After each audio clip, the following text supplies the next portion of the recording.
Deli was a VP at Google, looking at HR for Latin America and Asia. And he played a lot with people analytics, and now is creating his own people analytics company called Appus. And he can talk about how he can help recruit better and keep people smart. Hello. I'm the last one standing between you and your coffee break, so let's do this as painless as possible. My name is Deli, and my area of expertise is human resources.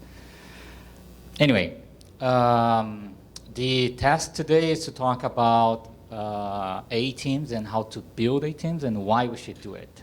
So here I just brought you a couple of slides to talk about why, and typically that's the first question that people tend to ask me. And the second is, how do we do that? Because it sounds very cool and everything, but it's pretty hard to do it. And I'm going to talk a bit about that, and then we're going to go to Q&A to answer your questions about how we do that.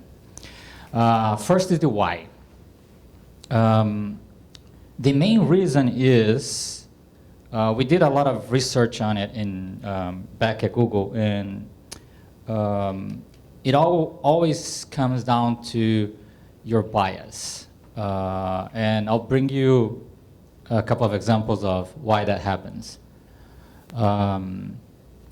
So I'll translate whatever is there anyway. It's just so you know, it's more for my reference.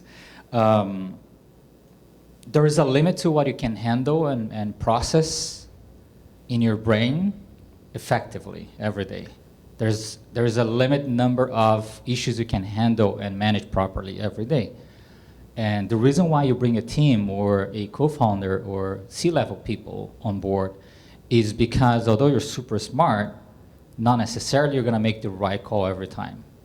And you need people to back you up when that happens. So the main reason is you're going to have people that will reduce your bias to make mistakes in making decisions, and also to remove the bias of your way of seeing things. Typically in the industry, you talk about having a co-founder that thinks differently from you, or building a team that has skills different from your skill set. And that's basically why. It's because if you're running the show all the time, you will be biased. And that can severely affect your company, especially because you're not going to be able to keep up with the number of decisions you have to make during the day. So building a team is about reducing the risk of bias. It's not so much about, I don't know, being all warm and fuzzy and have a great team. That's really not the point. So when we're forced to make decisions, our brain tries to shortcut. So we don't spend a lot of time trying to analyze the problem and then make a decision. We typically make the decision very quickly with as little information as we can, and that's how the brain tends to work. So be careful, because most of the time that works well, but also shortcuts can severely undermine our decision-making process. So that's why you need to bring people that are typically as good or even better than you in whatever they're doing. So the second question that I want to answer is, how do I start that? That's the hard part, knowing that you need to. And believe me, most people think that they understand that they need to bring A players, but they don't really do it. They think about it, but they don't act on it. And once they decide that they were going to do it, they don't know how to start. And I'll tell you what is the single most important thing. Values. And we're not talking about the company values that you hang on the wall and tell your employees that this is how the company operates. That's really not it. We're talking about your personal values and the personal values of the founders. Because values, they cascade down to behavior. And in a stress situation, you will default to your values to make the decision. And if your values are not compatible to the other person, when under stress, you're going to think differently, and that's going to cause attrition. So think hard, and I would recommend most of you to actually hire a professional as you hire or should hire a therapist to talk about your personal psychological issues. Everyone has it. I would encourage you guys to talk about that with a professional. If you do understand your values and are in peace with that, then you're able to build a team that will work with those limitations. If you pretend that you're a superhero, then you're not going to have a functional team in your hands, because your values will always get in the way and the way you make decisions, and that's going to create a strong reaction in the team every time that you don't behave as you said you would. And that happens more often than we'd like to admit. Second point is hire A players. Do not settle for less. The C-level, if you do not hire A players, we go to the following point, which is the waterfall. Even if you are not still A player, you have to hire an A player. Because if you settle for less, what happens very quickly is you have a C level that it's B level instead of, sorry, that was a bad way of playing. But you do have a C level team that is actually a B level people. And what happens is there's the waterfall effect. They tend to hire C level people. And the C level people tend to hire D level people. And you have a very fast decay of the quality of the team. And all of a sudden, you're going to realize that you have to be even more decision-centric because you do not trust them to make the decision. And that's a downward spiral, right? If you do have team that gain your confidence, gain your trust, you're going to be able to allow them to make decisions. But if you do not hire a good team, you will tend to be more centric in the way you make decisions. How do you attract people? Most top executives are super well compensated. We do that by design, by the way. It's not by chance. We tend to pay very well executives that are very effective because we want to make hard for other companies to steal them from us. But if you do look for A players, they're not necessarily looking for money. Some of them are. And if they are, that might not be compatible to your company values or your personal values. So you're going to have to find people that will trust your dream and that will want to join your dream, because nobody wants to work for a boring, large political organization. They want to build dreams. So if you sell them the dream, you're going to be able to attract people. However, it's like meeting your partner in life and telling the partner in life that you're going to go out and do this incredible thing, you're going to live a beautiful dream of life. If you don't deliver on it, that's going to be a problem, right? So my following argument for you guys is, do not forget to sell the dream, but bring people to help build it. If you only bring people that are similar to you and they're good in dreaming, you're going to have a big issue. First, in whose dream you were going to pursue, and second, nobody's going to be there to actually build it, right? So it's very easy for us to fall in love in the psychology area. We also call that cognitive bias. We tend to like and value those that are similar to the way we think. It's not only you, it's everybody, right? We tend to like more people that are similar to the way we think.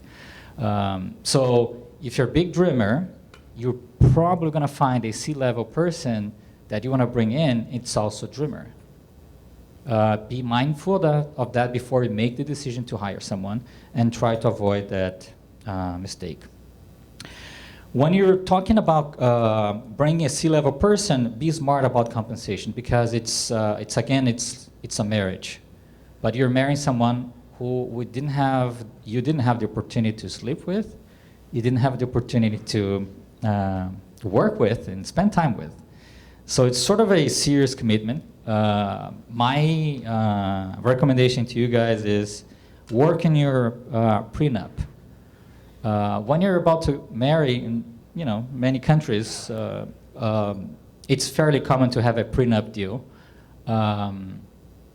And what I want you guys to think about is when you're hiring a C-level executives, you should probably have a prenup deal. A document that will allow you to dissolve the association in a proper way, fair for everyone, but be super careful in the way you write that and build that. Compensation will probably be mostly based out of stocks. So I've seen time and time again, companies give out stocks to people that they hire. They're not necessarily co-founders, they hire later on. And that creates also issues. So be smart about the way. If you can, use phantom stocks to guarantee that you have a way out, and that's going to be less traumatic.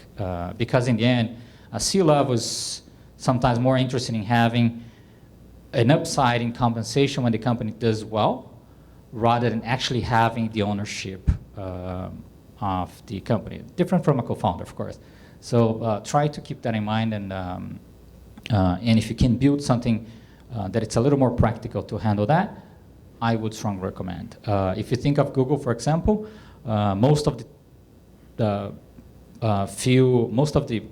initial employees of Google were not necessarily all shareholders. They also had stock options, right? So that works pretty well to attract people. It was never a limitation to attract C-level people from other companies to join Google just because they wouldn't get actual stocks. They would be compensated with stock options.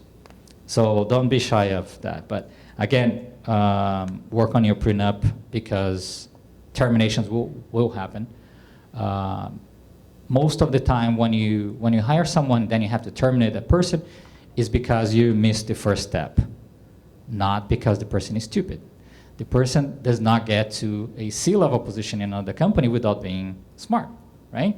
And being experienced. If you hire that person to be the C-level person of your company, they probably have the background and experience. If you have to fire them, 80% of the time is going to be because you missed the value assessment. So be very careful with the way you do that. And then, second to last is, I cannot stress enough how important it is for you to have protocol. Protocol, governance, and policies will save you from a lot of headaches. In small companies, we tend to do everything the way we think it should be done, because I'm fucking the CEO of the company, I'll do it the way I want it. Well, because there is no policy and no protocol, people tend to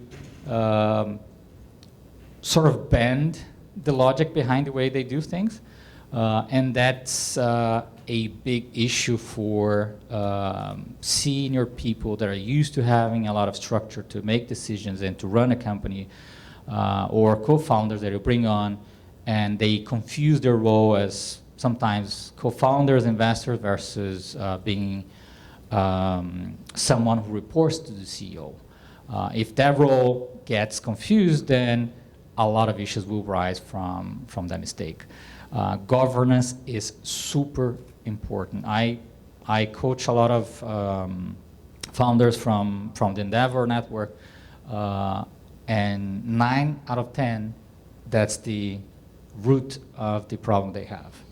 They do not have the discipline to have policy, governance, and protocols for when do we meet, who makes the call, what is the scope of your decisions, what are you allowed to decide on, what I'm allowed to decide on, how we're going to decide this. Is going to be consensus, going to be voting, it's going to be my decision, it's going to be all of that needs to be documented. If it's not, it becomes free interpretation and then turns into a source of pain in the organization. And if you have a messed up C-level, imagine what happens below them. And lastly, fucking hire a coach. Don't skimp on that. People think that you think are too busy to hire a coach. You're fucking mistaken. Because if you do not hire a coach, you're gonna have so much trouble dealing with your co-founders and your C-level people. And it's not only for you, it's for probably everyone that are in the C-level position, because that person will allow you to remove the personal feelings of the discussion and will allow you to see through the mist and what is the right decision to make every single time. If you do not have a coach, you tend to let your emotions take over, and that's unfortunately more common than not. So if you can ignore everything else, just pay attention to the last bullet. That's going to help a lot. And if you think that coach is for people that have problems with, I don't know, managing or dealing with people, that is not the case. All of the top executives I know, they have coaches. All of them. I can give you some examples.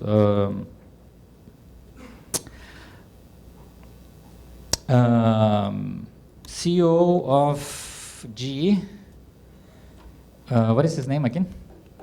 The one that is dying already? Jack Welch. Jack Welch has a coach, or had a coach. Jack Welch, I use his example because people think of him like the management god who knows everything. He had a coach full time. We can, another example, but it's probably not the best one. But it's interesting because you're going to get to know some of the players. SurveyMonkey, former CEO, he died recently. Some of you may know he was married to the CEO of Facebook. And his coach was Adam Grant. Adam Grant is coming to give a talk on a conference here next year. And he's a specialist in the area I work with, which is HR analytics.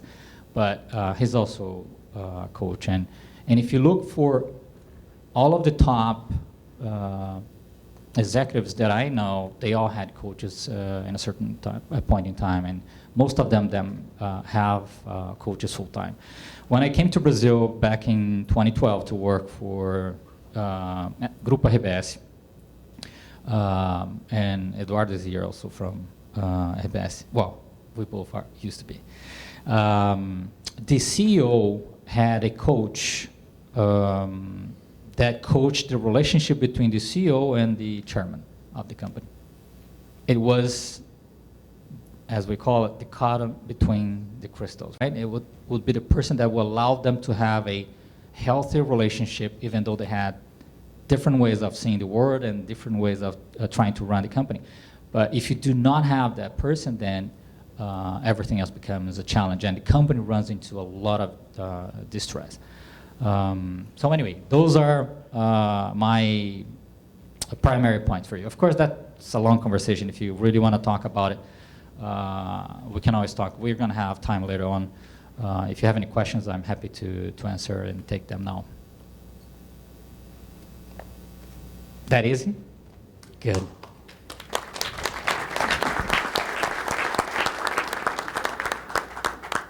And that's my email address. I did it on purpose so you don't send me anything.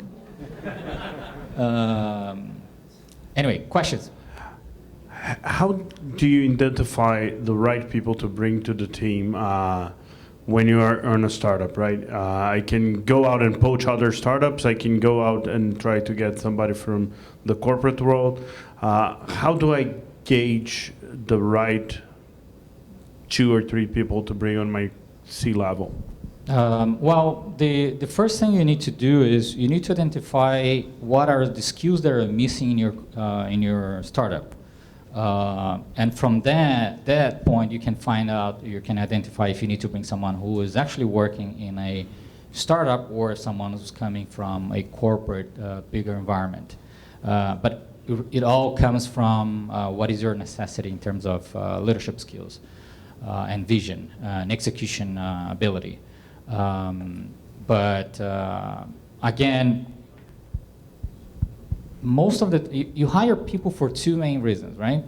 One is they need to be able to do a certain job. So sales, as an example, or operations, or HR. But also because they will bring to the table a C-level person. It's rarely exclusively a specialist. It's typically a business executive who happens to know something as a specialty. So you're probably looking at someone who has the breadth and the bandwidth to handle different subjects all the time. And so I wouldn't hire someone for a C-level position exclusively because of his knowledge in the field, but rather for his way of looking at the world and how he's going to contribute. Hi. Hi. What's the first step to find the right coach for a company? You have to like the person. It's very hard for you to open up and discuss your personal and professional issues if you don't trust the person. Other than that, you need to be able to find someone who's able to actually coach you. So I wouldn't go for a traditional psychologist. That's not the goal, right? You want to bring someone who has the experience handling board members and C-level members and understands the dynamics of organization. And if you're also an entrepreneur, I would prefer someone who understands how a small company is also run. One of the challenges I've seen a lot of entrepreneurs struggle with is understanding where the bar is, right? As we don't have cycles where we could just poach people from Salesforce, and we know that good people for enterprise sales, how do I know if that's a good enterprise sales guy, right? How do I know if this is the right CTO for me? Gauging the level at which these people operate within their fields is the biggest challenge that I've seen people struggling with. Are these guys really good salespeople? Are these guys really good technical people? And unless you have worked and run through very good operations and seen people operate at a very high level, it's very hard to gauge it. Sorry, that's a very good question. Here's the trick. When somebody is exceptional, they are exceptional, right? They don't pretend to not be. What I mean by that is, if they're top performers, you're gonna see that in their resume. They're gonna be top performers every single place they work for. They will have a higher promotion rate than most. They will be taken to senior leadership younger.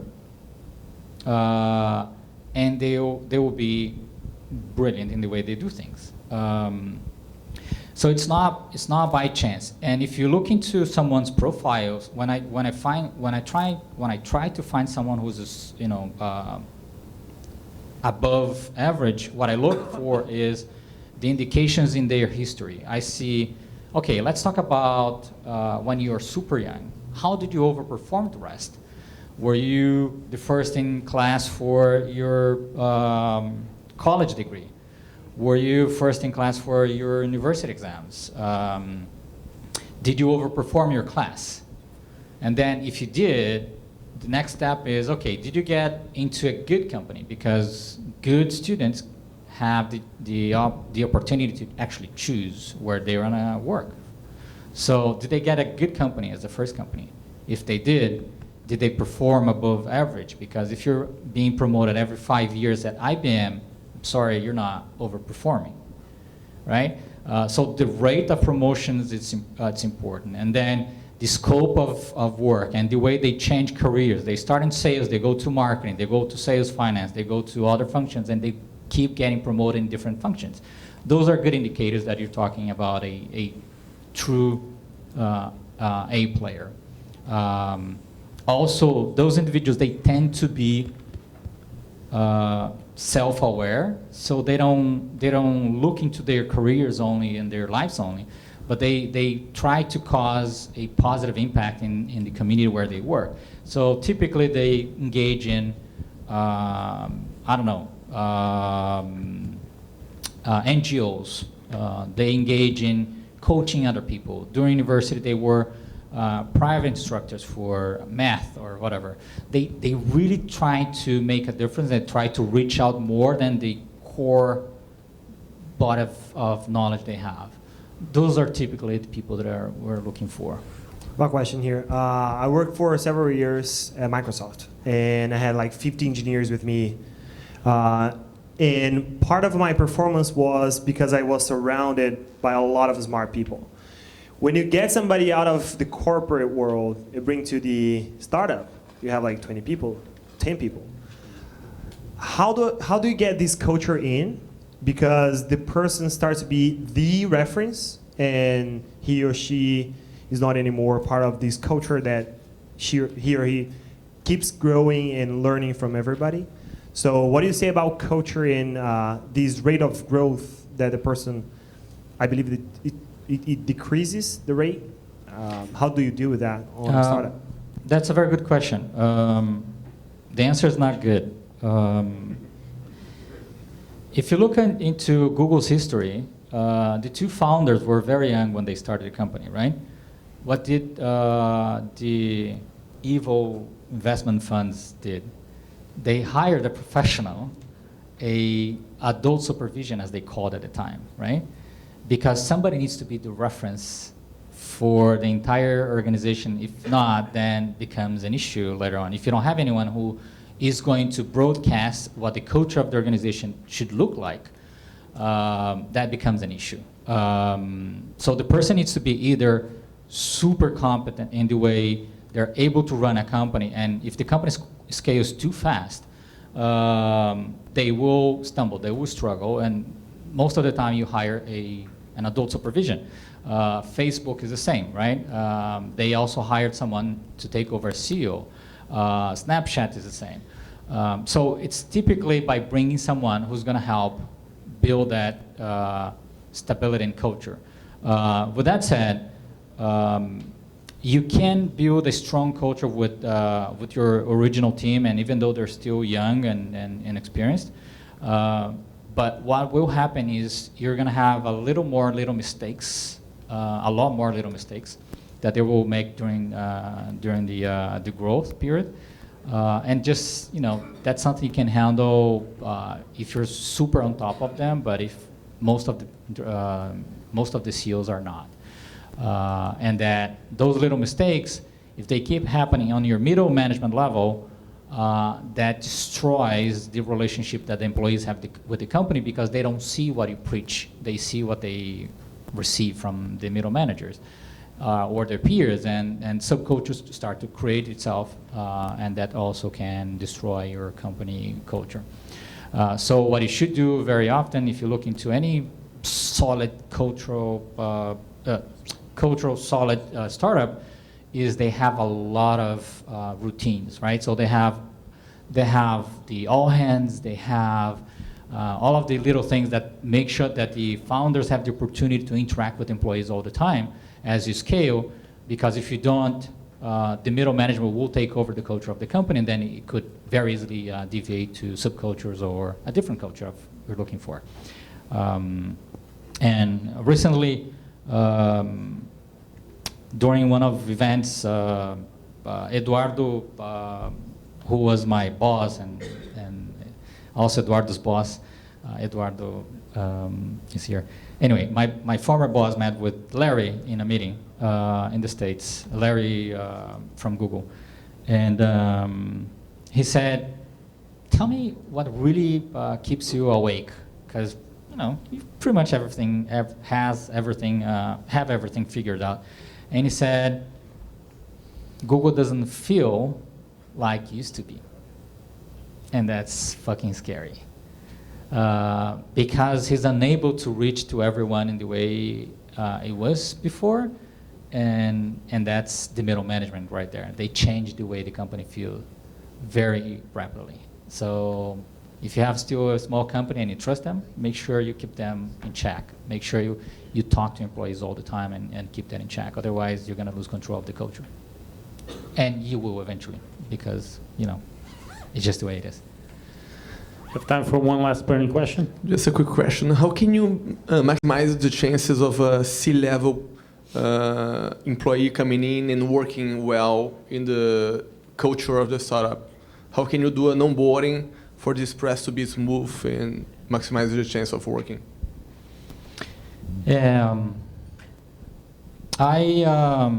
Appus has what we call Getting Start Guide. We didn't invent that, Google invented that.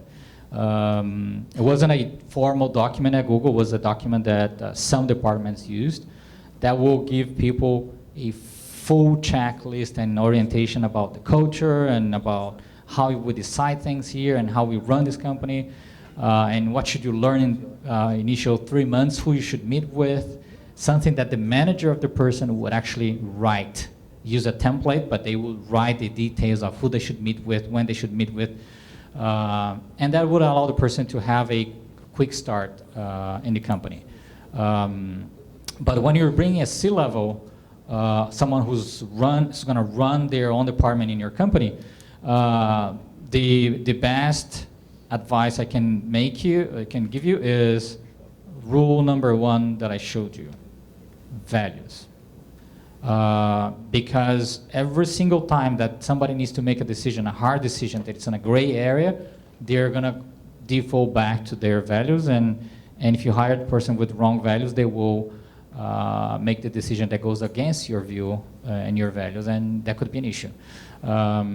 So to make sure that they get into the team and get along with everybody else, values is the single most important thing. And then second, once the person is in and have the same values, give them a onboarding orientation and material so they can get up to speed and talk to the right people. One other thing that Google did very, very well was we had a bunch of instances where senior people of the company who deeply understood the culture of the organization would send out emails out of the blue to the entire organization talking about their views on what's going on and what's happening with Google and why we're doing this, and that seems very silly, but that helps people understand how the senior leadership makes decisions and what we actually value and why we're doing stuff. And a good book for you to read is by Eric Schmidt and Jonathan Rosenberg. Jonathan Rosenberg was product management VP, and they wrote a book called How Google Works, I think. Very good for you to understand how they preach the culture all the time. And that's my advice to you. I would make sure that you do that all the time. Thank All you, right, Didi. we're done? Very much. All right. Fantastic. Thank you.